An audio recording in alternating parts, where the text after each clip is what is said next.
मैं समाज सेवी जज सिंह अन्ना आज जौनपुर जिले के बहुचर्चित 51 वार्ड नंबर में उपस्थित हूँ। जिला परिषद सदस्य का चुनाव चल रहा है। इसमें बहुत बड़े बड़े दिग्गज आए हुए हैं मैदान में और यहाँ का समीकरण अभी स्पष्ट नहीं हो पा रहा है, जबकि मैं बहुत बड़े घराने में आया हुआ हूँ। इस समय मैं सचिन नाथ त्रिपाठी जो थे पूर्व विधायक, मैं उनके आवास पर उपस्थित हूँ। तो इनकी बहू खड़ी हुई है माधुरी त्रिपाठी, आलोक त्रिपाठी। तो मैं आज इनसे पूछता हूं कि आपका चुनावी माहौल क्या चल रहा है, जबकि इनका ब्राह्मण लाभी इनकी तरफ आने की पूरी संभावना बन गई है। तो आप आए महाराज जी, प्रणाम आपको। आपका शुभ नाम? प्रकाश चंद्र त्रिपाठी। महाराज जी, आप चुनाव क्षेत्र में बहुत तेज गति से चुनाव प्रचार चल रहा है आपका, तो मैं सुना आपके पास आया, तो आप अपने चुनाव के बारे में कुछ बताएं। बहुत अच्छा प्रश्न आपने किया। वास्तव में देखा जाए तो यह 51 वार्ड जो है बहुत ही अच्छे समीकरण वाला यहाँ चुनाव होता रहा है जी। पहले भी यहाँ 2-2 बार 3-3 बार यहाँ से ब्राह्मण भी चुने गए हैं। उसके बाद यादवों का नंबर आया, यादव भी चुने गए, चौहान जी भी चुने गए हमारे, और एक बार रामलाल जी गौतम भी चुने गए। तो यहाँ क्या इसको हम किसी जाति विशेष से इस क्षेत्र को नहीं जोड़ सकते जी।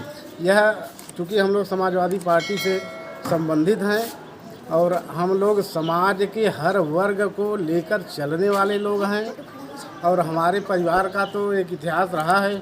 हम लोग सेवा में विश्वास रखते हैं और न हम किसी जात को देखते हैं न किसी प्रजात को देखते हैं। हम हर वर्ग को साथ लेकर चलने वाले लोग हैं, इसलिए हमारा चुनाव सबसे मजबूत है और हम आज सबसे नंबर 1 पर चुनाव लड़ रहे हैं।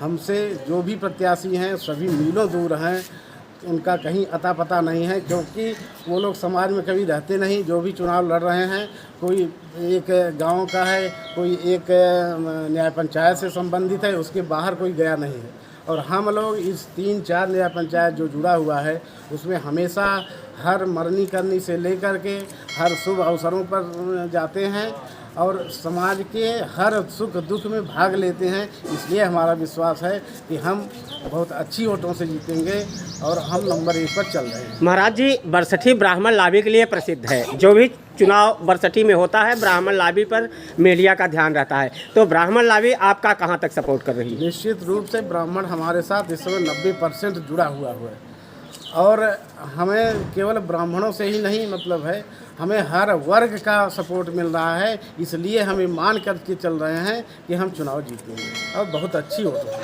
सर, आपसे मैं पूछना चाहता हूं कि चुनावी माहौल माधुरी त्रिपाठी के लिए क्या चल रहा है? चुनाव हमारा बहुत बढ़िया है और चुनाव के साथ साथ जो पारिवारिक बैकग्राउंड होता है, पृष्ठभूमि जी, बाबू सचिन त्रिपाठी जी का जो है जी न रहना जी समाज के लिए एक है कि एक अवसर के रूप में समाज सहयोग कर रहा है कि इनको इस बार जो है मौका दे करके अग्रिम पंक्ति में खड़ा कर दिया जाए, विरासत के रूप में ये समाज को संभालें।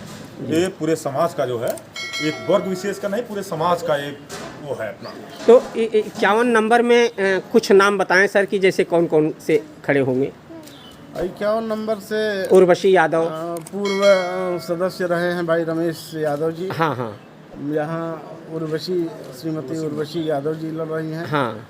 और ये आप समझिए कि प्रीति पाल जी लड़ रही हैं। हाँ। और प्रीति पाल बसपा से लड़ रही है। बसपा से या किसी समर्थित है कि नहीं है ये भी हमें पता नहीं है। हाँ।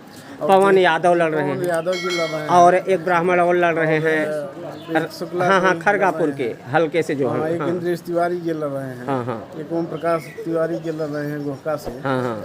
द्वारका प्रसाद यादव जी लड़ रहे हैं जी। एक राजेंद्र यादव जी लड़ रहे हैं जी। एक राजेश यादव जी हैं बबली गाँव जो भी लड़ रहे हैं। हाँ। तो निश्चित रूप से देखा जाए अभय सिंह लड़ रहे हैं, एक संजय सिंह जी हैं, डिम्पल सिंह जी हैं, कई प्रत्याशी हैं। हाँ। लेकिन देखा जाए तो इन प्रत्याशियों की अपनी बहुत ज़्यादा समाज में कोई भूमिका अभी तक नहीं रही है। जो भी लोग किए वो केवल अपनी ही न्याय पंचायत तक सीमित रह गए। तो आप अपनी जीत सुनिश्चित मान रहे हैं? निश्चित रूप से हम अपनी जीत सुनिश्चित मान रहे हैं। माधुरी त्रिपाठी, आलोक त्रिपाठी, माधुरी आलोक त्रिपाठी, माधुरी आलोक त्रिपाठी, माधुरी लकी त्रिपाठी, माधुरी लकी त्रिपाठी।